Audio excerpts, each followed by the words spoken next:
Hello students, welcome to Tirumal Classes. Last 1 week కొన్ని videos upload చేయలేదు కారణం నా health condition, throat infection ఉండే. From today onwards we will be discussing all the NCERTs at the earliest possible time. Let us look into the core points in this particular chapter. This chapter we are, let us say, chapter 7 from 6th class NCERT, that is history. The chapter name, The Kingdom to an Empire. Generally, which is bigger? Kingdom is bigger or empire is bigger? Remember, comparatively, kingdom is smaller compared to empire. For example, several kingdoms combinedly called one empire. So, whenever I say empire, in this empire, there are several kingdoms. Comparatively, empire is very wider, larger, bigger than the what? Kingdom. Today we will be talking about, let us say, the Mauryan Empire. When I say Mauryan Empire, I am not using the word Mauryan Kingdom. We call it as Mauryan Empire because several small kingdoms combinedly created a larger empire. Hence we called Mauryan Empire. The Mauryan Empire gurinchi we will know more just because of Sarnath pillar inscription. This Sarnath pillar inscription is very important in history. You know, we will understand history based on coins, seals, inscriptions, I mean to say engravings, pictures and so on. This Sarnath pillar inscription is a very, very important inscription which talked about Mauryan dynasty, which talked about Ashoka and many more. In this Sarnath pillar, on the top, we have something called lion capital. See, the emblem of India is a lion capital. See, there are four lions. This particular emblem that we are using for India now is taken from Sarnath pillar. Let us look into this. As we are talking about Mauryan Empire, look at this.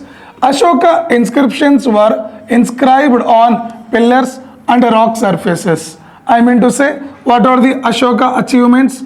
What are the Ashokan policies? Ashokan Buddhist principles? Everything that is related to Ashoka was inscribed in pillars, or else I would also call them as rock surfaces. The pillar can be monolithic, the pillar can be stone, pillar can be anything. At the same time, rock surfaces. These are the two things used by Ashoka in order to give inscriptions or information. The empire that Ashoka ruled was founded by his grandfather. Who is the grandfather of Ashoka? We call Chandragupta Maurya. Generally, people believe Chandragupta Maurya was not a Kshatriyan community. He was belonged to Kshudras.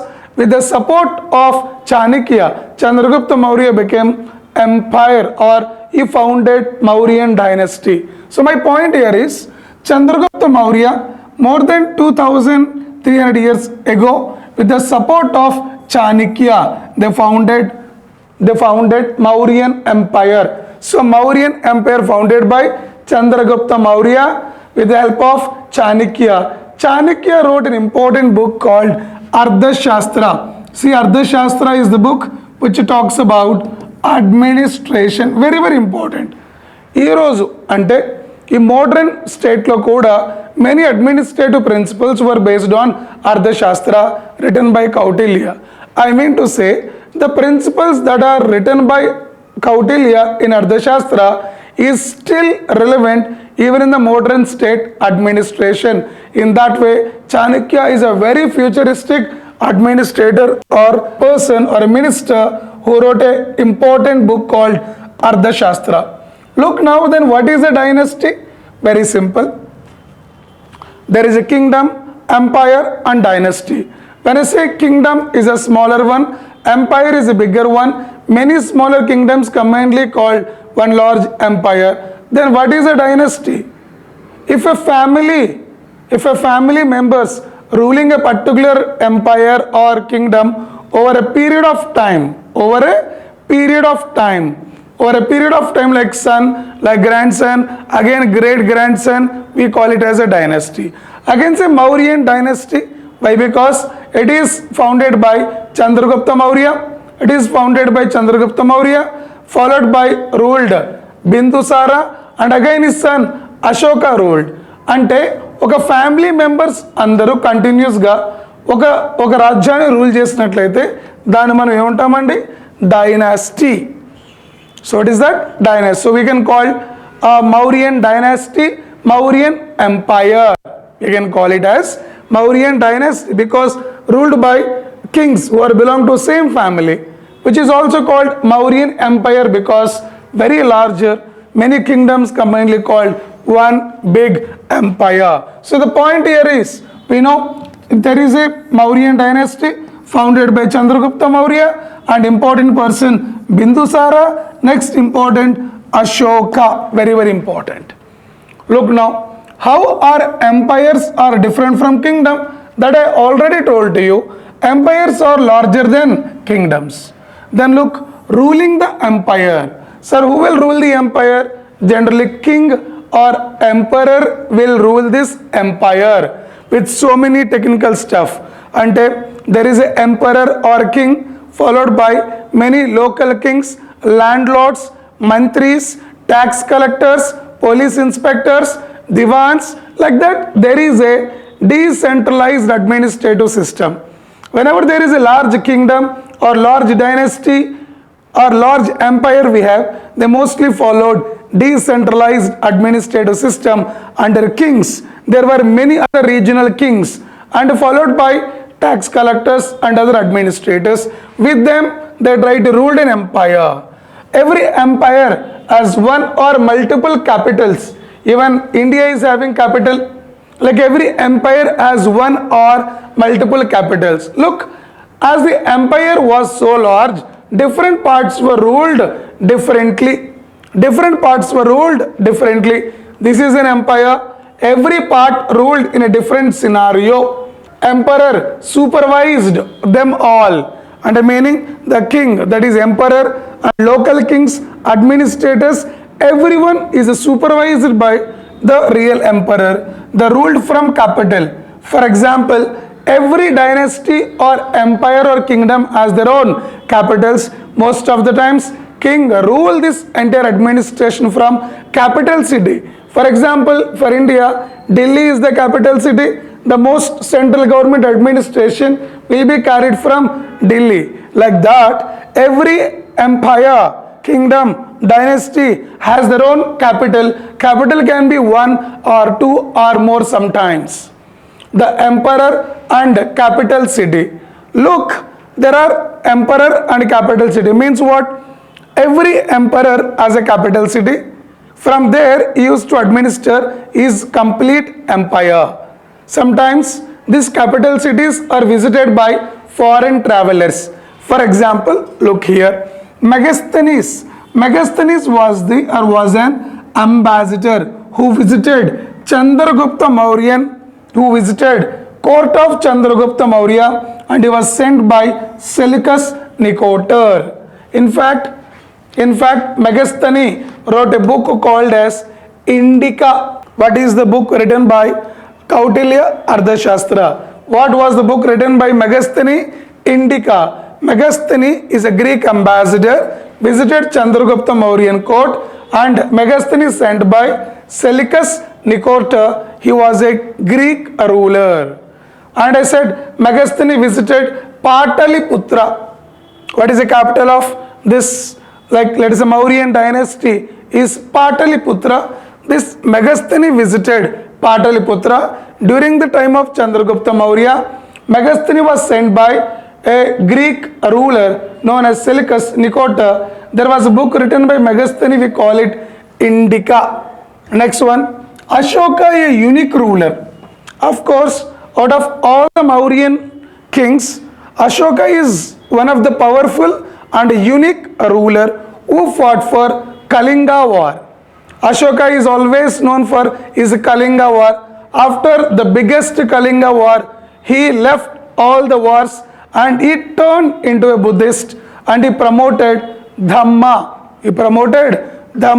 He launched so many inscriptions. He also created Dhamma Mahamatta in order to spread Dhamma everywhere in the world. He turned into Buddhist.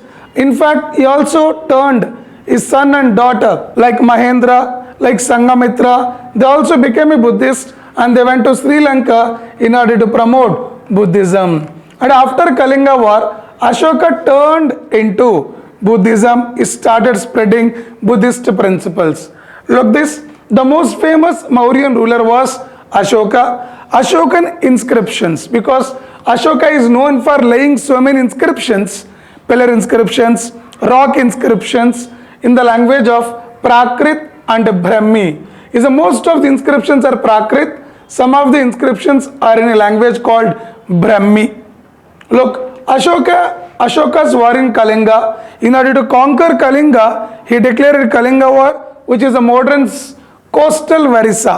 When I say Kalinga, in the modern days we call it as coastal Varisa, and he was so horrified when he saw the violence, bloodshed, that he decided not to fight any more wars. And after Kalinga war Tarvata, he decided that I am not going to do any wars later, because that war is so brutal, so violent, filled with bloodshed. After that, he turned into, or he started following into Buddhism. Look, Ashoka started giving a concept called Dhamma. In Prakrit language, it is Dhamma. In Sanskrit language, it is called Dharma, because most of the time Ashoka used Prakrit and Brahmi script. But in Sanskrit, the Dhamma is called Dharma. And after Kalinga war, Ashoka started spreading Dhamma everywhere, that is within India, outside India. Look this, Dhamma did not involve worship of a god or performance of any sacrifices. He was inspired by teachings of Buddha. I said after Kalinga, he chosen Buddhism, started preaching Dhamma within India and outside India. In this, he counted problems that are troubling him. And what problems troubled Ashoka? First one, having different religions and conflict among them.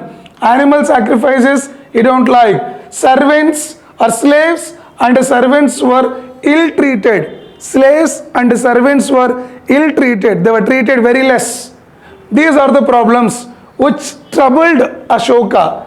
To solve them, Ashoka appointed officials known as Dhamma Mahamatta. And religious conflicts avoid cheyadaniki, animal sacrifice avoid cheyadaniki, slaves and servants ni ill-ga treat cheyakunda undataniki, he appointed an officer called Dhamma Mahamatta. He is the person who promote Dhamma, who try to avoid all the type of conflicts within the empire. Next, Ashoka also sent messengers to spread ideas about Dhamma to other lands. Like Ashoka sent many people to Syria, Egypt, Sri Lanka. In fact, he sent his daughter and son, Mahendra and Sangamitra, were sent to the Sri Lanka in order to spread Buddhism and Dhamma as well. Mauryan Empire collapsed about 2200 years ago. After decline of Mauryan Empire, there was a rise of small kingdoms. It's very much evident. Small kingdoms emerged and becoming empire. Once empire collapsed, again there was a development of regional kingdoms. Chiన్న kingdoms developed into empire. When empire collapsed, again that becomes small regional kingdoms. So when did Mauryan Empire collapsed? 2200 years ago. In its place arose the several new kingdoms. అంటే ఈ large Mauryan umpire disintegrate అయిన తర్వాత దీని ప్లేస్లో చిన్న kingdoms మళ్ళీ emerge అవటం మొదలుపెట్టాయి.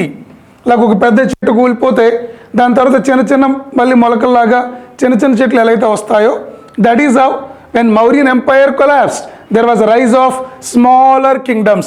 For example, northwest లో Indo Greeks and then followed by Sakas and Kushanas, Shatavahanas. When you come to South India, Chola, Chera, Pandyas, we call them as emergence of smaller kingdoms after the decline of the Mauryan Empire. So Mauryan Empire పడిపోయిన తర్వాత north west India Greeks వచ్చారు, కొంచెం వచ్చేసరికి సకాస్ వచ్చారు, వాళ్ళ తర్వాత కుషానాస్, సౌత్లో there was Satavahanas, other people like Chola, Chera, Pandyas. This is how Ashoka Mauryan empire Chandragupta Maurya, Ashokan pillar inscription like Sarnath pillar inscription. On the top we have the lion capital. And Ashoka turned, or Ashoka patronized Buddhism. When he patronized Buddhism, he started promoting Dhamma within India and outside India. In fact, he sent his own daughter and son to promote Dhamma and Buddhism outside India in Sri Lanka, like Sangamitra and Mahendra. So these are some basic things that are present in 6th class done with this particular chapter. Stay tuned to Tirumal Classes. If you like the content, do share and leave your comment. If at all you have any other concerns, you can type in the comments. I'll definitely address them. Thank you. Jai Hind.